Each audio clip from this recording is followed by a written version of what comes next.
বিসমিল্লাহির রহমানির রহিম।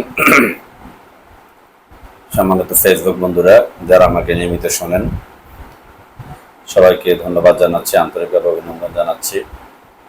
আপনারা সবাই ইতিমধ্যে হয়তোবা জেনে গেছেন, বাংলাদেশ জামায়াতে ইসলামী তাদের যে দলীয় লোগো সেটাতে পরিবর্তন এনেছে এবং নীতিগত সিদ্ধান্ত নিয়েছে পরিবর্তন আনবে। এবং যেটুকু জানা যাচ্ছে, প্রস্তাবিত যে লোগোগুলো আছে এর মধ্যে ইসলাম শব্দটাকে তারা বাদ দিয়েছে এবং দিন কায়েমের কথাটা বাদ দিয়েছে। আমার মনে হয় বাংলাদেশ জামায়াত ইসলামী তাদের লোগো থেকে ইসলাম বাদ না দিয়ে, দিন কায়েমের কথা বাদ না দিয়ে, যদি তাদের আদর্শ থেকে মওদুদি মতবাদকে বাদ দিতে পারত, তাহলে বাংলাদেশ জামায়াত ইসলামী অনেক বেশি উপকৃত হতো। এবং বাংলাদেশ জামায়াত ইসলামী এখন আওয়ামী লীগের অবর্তমানে ফ্যাসিবাদ বিরোধী আন্দোলনের সফলতা অর্জনের পরবর্তী সময়ে বিএনপির বিকল্প প্ল্যাটফর্ম হিসেবে নিজেদেরকে যে ক্ষমতায়নের স্বপ্ন দেখছে সেটা আরো বেশি সহজ হতো। বরং লোগো থেকে ইসলাম শব্দটা বাদ দিয়ে, দিন কায়েমের কথাটা বাদ দিয়ে হয়তোবা জামায়াত ইসলামী বিদেশি কোনো পরাশক্তিকে খুশি করার চেষ্টা করছে, কিন্তু ক্ষমতায়নের জন্য জনগণের যে মূল শক্তি দরকার সেটা আরো বেশি জামাত ইসলামের সাথে একত্রিত হতো, জামাত ইসলামের পতাকা তলে সমবেত হতো যদি সে তার আদর্শ থেকে মওদুদিবাদ বাদ দিয়ে বাংলাদেশের বৃহৎ জনগোষ্ঠী যে ধর্মীয় মতাদর্শে বিশ্বাসী এবং জামাত ইসলামের লোকেরাও পাসপোর্ট করার সময়, বিদেশে যাওয়ার সময় যে মতাদর্শের কথা উল্লেখ করতে হয় বাধ্য হয়ে, যা হলে সুন্নাত ওয়াল জামাত, সে মতাদর্শ যদি তারা গ্রহণ করত তাহলে তারা অনেক বেশি উপকৃত হতো এবং ক্ষমতায়নের স্বপ্নের পথটা অনেকটাই সহজ হয়ে যেত, বাস্তবায়নের পথটা অনেকটাই সহজ হয়ে যেত। মওদুদিবাদ কি? মওদুদিবাদে নবী ইসলামের প্রতি তাজিম বা সম্মানকে যথেষ্ট পরিমাণে নিরুৎসাহিত করা হয় এবং যারা নবী ইসলামের প্রতি সম্মান বা তাজিম করে, ইজ্জত দেখায়, সাহাবায়ে কেরামগণের প্রতি তাজিম বা ইজ্জত দেখায়, ওলিয়া উলিয়াগণের প্রতি তাজিম বা ইজ্জত দেখায়, মওদুদিবাদ সরাসরি তার বিরুদ্ধে অবস্থান এবং তাদেরকে বেদাতি বলে, তাদেরকে জাহান্নামী বলে, দিন থেকে খারিজ বলে মওদুদিবাদ এমন আকীদাই মুসলমানদেরকে শিক্ষা দেয়। অথচ দেখেন, বাংলাদেশের সিংহভাগ মানুষ শাহজালাল শাহপরান রাহমাতুল্লাহ আলাইহিকে সম্মান করে, শ্রদ্ধা করে। কেন? তারা দেশে দিন কায়েম করেছেন, ইসলাম কায়েম করেছেন। বাংলাদেশের বেশিরভাগ মানুষ ঈদে মিলাদুন্নবী উদযাপন করে।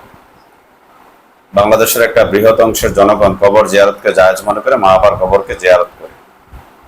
বাংলাদেশের একটা বৃহৎ অংশের মানুষ নবীজিকে দাঁড়িয়ে তাজিম করা বা সম্মান করাকে জায়েজ মনে করে।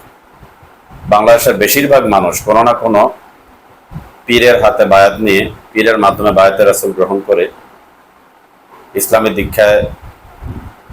ইসলামী দীক্ষা অর্জন করে ফরজ ইবাদত বন্দেগীর পাশাপাশি পীর সাহেব হুজুরের কাছ থেকে পাওয়া তরিকা ভিত্তিক ইবাদত বন্দেগী করে তাদের জীবনকে পরিচালিত করে।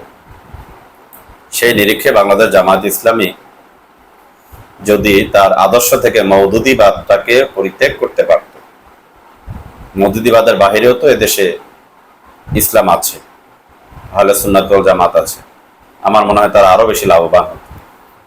যাদেরকে তারা বেদাতি বলে, যেমন আমরা যে তাহেরি সাহেবকে তারা ভণ্ড বলে, বেদাতি বলে, হয়তোবা জামাত ইসলামে যদি মওদুদিবাদকে তার আদর্শ থেকে পরিহার করে ঘোষণা দেয় যে আমরা রাসূল ইসলামের হাদিস মোতাবেক ইসলামের অনুসারী মুসলমানরা যে ৭৩ দলে বিভক্ত হবে, ৭২ দল জাহান্নামে হবে, একটা দল জান্নাতি হবে, সে আহলে সুন্নাত ওয়াল জামাতের মতাদর্শ আমরা গ্রহণ করলাম, মওদুদি মতাদর্শকে আমরা পরিত্যাগ করলাম এবং সুন্নি মতাদর্শ মোতাবেক আমরা আমাদের দলকে পরিচালিত করব, সেই স্বীকৃতি বা ঘোষণা দেওয়ার সাথে সাথেই আমার মনে হয় তাহেরি সাহেব জামাত ইসলামের প্রশংসা করা শুরু করবেন। এবং এই যে বৃহৎ অংশের সুন্নি জনগণ এদেশে আছে, তারা কিন্তু সাংগঠনিকভাবে দুর্বল, তাদের সংগঠন নাই, কিন্তু তাদের জনসমর্থন যথেষ্ট বেশি আছে, জামাত ইসলামের চাইতেও বেশি জনসমর্থন আছে। বৃহৎ জনসমর্থন জামাত ইসলামকে একটা তাদের শক্তি প্রদর্শনের সাংগঠনিক কাঠামো বা জায়গা হিসাবে ধরে নিত, জামাত ইসলাম পতাকা তোলে একত্রিত হতো। কিন্তু জামাত ইসলামী তার যে জনপ্রিয়তা অর্জনের পথে প্রধান যে অন্তরায় দেশে, সেটা হচ্ছে মওদুদি মতবাদ। সেটা পরিত্যাগ না করে উল্টা কি করলো, ক্ষমতায়নের পথকে সহজ করার ধান্দায় বা আশায় বা নেশায় বিদেশি প্রভুদেরকে খুশি করার জন্য তাদের লোগো থেকে ইসলাম শব্দ বাতিল করার সিদ্ধান্ত নিল এবং দিন কায়েমের কথাটা বাতিল করার সিদ্ধান্ত নিল। এতে করে জামায়াতে ইসলামের এতদিন বাংলাদেশের রাজনৈতিক ময়দানে যে বয়ান দিয়ে আসছিল, তারা দিন কায়েমের জন্য রাজনৈতিক দল করেছে এবং তাদের আন্দোলন হচ্ছে দিন কায়েম বা ইসলাম কায়েমের আন্দোলন, ইসলামী শাসন প্রতিষ্ঠার আন্দোলন। ইতিমধ্যে তারা বেশ কিছু জায়গায় পরিবর্তন এনেছে, যা থেকে মানুষ বুঝতে শুরু করেছিল যে জামাত ইসলাম এখন আর ইসলামী আন্দোলনের কোনো রাজনৈতিক দল নয়। কারণ তারা বিভিন্ন ছাত্র সংসদ নির্বাচনের মধ্যে দেশবাসী দেখতে পেয়েছে, এক পাশে যেমন তারা হিজাব পরিহিত নারী ক্যান্ডিডেট ছিল বিভিন্ন পদে, আরেক পাশে হিজাব ছাড়া খোলা চুলের নারী ক্যান্ডিডেটও ছিল। এ থেকে বোঝা যায় যে তারা দিন কায়েমের জন্য যদি আন্দোলন করতে, অবশ্যই তাদের মঞ্চের মধ্যে যতগুলা মেয়ে ছিল সবগুলা মেয়ে হিজাব পরিহিত অবস্থায় থাকতো। আর একেবারে পরিপূর্ণভাবে যদি দিন কায়েমের কথা চিন্তা করো, তাহলে মেয়ে কোনো ক্যান্ডিডেটই তারা দিত না। তারপরে হিজাব পরিহিত অবস্থায় সবগুলা মেয়ে ক্যান্ডিডেট থাকলে হয়তোবা ধরে নেওয়া যেত তারা দিন কায়েমের যে লক্ষ্য তাদের ছিল সেটাতে তারা আছে। তারপরে আমরা দেখেছি যে জামাতে ইসলামের শীর্ষ নেতৃবৃন্দের সাথে বিদেশের যে সকল কূটনীতিকরা দেখা করতে আসেন, তাদের মধ্যে অনেক মহিলা থাকেন ইসলামিক দৃষ্টিতে, যারা প্যান্ট শার্ট কোট পরা থাকে এবং চুল ছাড়া থাকে, এবং তাদের সাথে জামাত ইসলামের নেতারা একদম সহজ সাবলীল ভাবে অন্য রাজনৈতিক দলের নেতাদের মতোই সাক্ষাৎ করেন, কথাবার্তা বলেন। তো এটাও এদেশের মানুষ খেয়াল করতেছেন যে জামাত ইসলাম যদি দিন কায়েমের রাজনীতি করত বা ইসলামের পক্ষে রাজনীতি করতো, ইসলামী শাসন প্রতিষ্ঠার রাজনীতি করতো, অন্যান্য গণতান্ত্রিক দলগুলোর সাধারণ দল রাজনৈতিক দলগুলোর মতো না হতো, তাহলে তো অবশ্যই জামাত ইসলাম তাদের দলে মহিলা যে নারী কর্মী আছে বা নারী নেতৃত্ব আছে, তাদের মাধ্যমে বিদেশি কূটনীতিক যারা নারী আছে তাদের সাথে কথা বলানোর বা বার্তা আদান প্রদান করার চেষ্টা করত।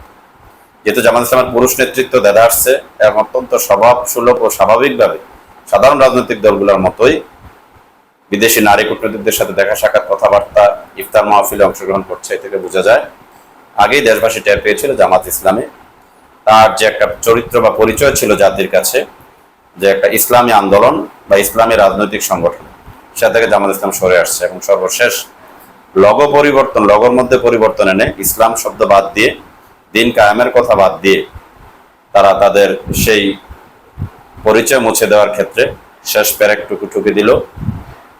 এবং আমার মনে হয় সেদিন বেশি দূরে নয় যদি তারা এটা অনুধাবন করতে পারে যে দলের নাম থেকে ইসলাম শব্দ বাদ দিলে, বাংলা জামায়াতে ইসলামী, এই ইসলামী শব্দটা বাদ দিলে তারা ক্ষমতায়ন হতে পারবে বা ক্ষমতা যেতে পারবে, সেটাও হয়তো বা তারা বাদ দিতে দ্বিধা করবে না।